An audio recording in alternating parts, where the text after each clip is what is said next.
آج سے کچھ اسباب بیان کیے جا رہے ہیں جو کسی سے بھی محبت پر انسان کو ابھارتے ہیں، جس میں ایک بہت بڑا سبب انسان کا حسن و جمال ہوتا ہے، دوسرا سبب انسان کے کمالات ہوتے ہیں، تیسرا سبب انسان کی کسی سے قرابت و رشتہ داری ہوتی ہے۔ تو اللہ کے نبی صلی اللہ علیہ وسلم سے محبت امت کیوں نہ کرے؟ اگرچہ اللہ کے نبی نے حکم دیا، اس کو ایمان کی علامت قرار دیا گیا، لیکن اگر یہ احکام نبی ہوتے تب بھی ایسے اسباب پائے جاتے ہیں جو عام طور پر بھی کسی سے محبت کا تقاضا کرتے ہیں۔ انہی میں سے ایک جن کا آج ذکر مطلوب ہے وہ ہے اللہ کے نبی کے کمالات، اللہ کے نبی کے معجزے۔ معجزہ کسے کہتے ہیں؟ عاجز کرنے والا کام، جس کو عام لوگ نہ کر سکیں، دوسرے لوگ اس عمل کو کرنے سے عاجز ہو جائیں، اسے معجزہ کہا جاتا ہے۔ یہ اللہ نے ہر نبی کو اس کے دعوی نبوت کی دلیل کے طور پر دی ہے۔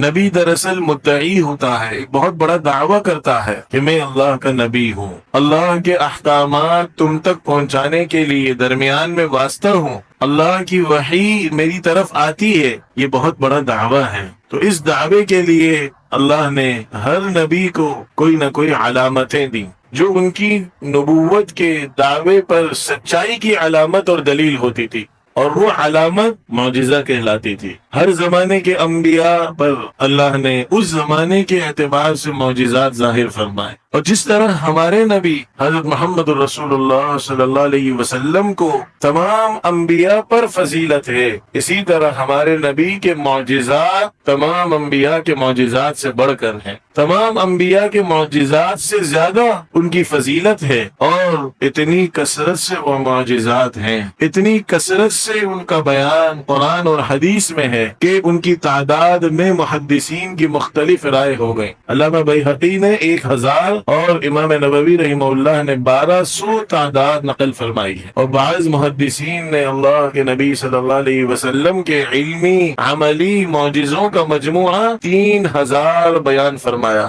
3000 کی تعداد میں اللہ کے نبی صلی اللہ علیہ وسلم کے علمی و عملی معجزے ہیں۔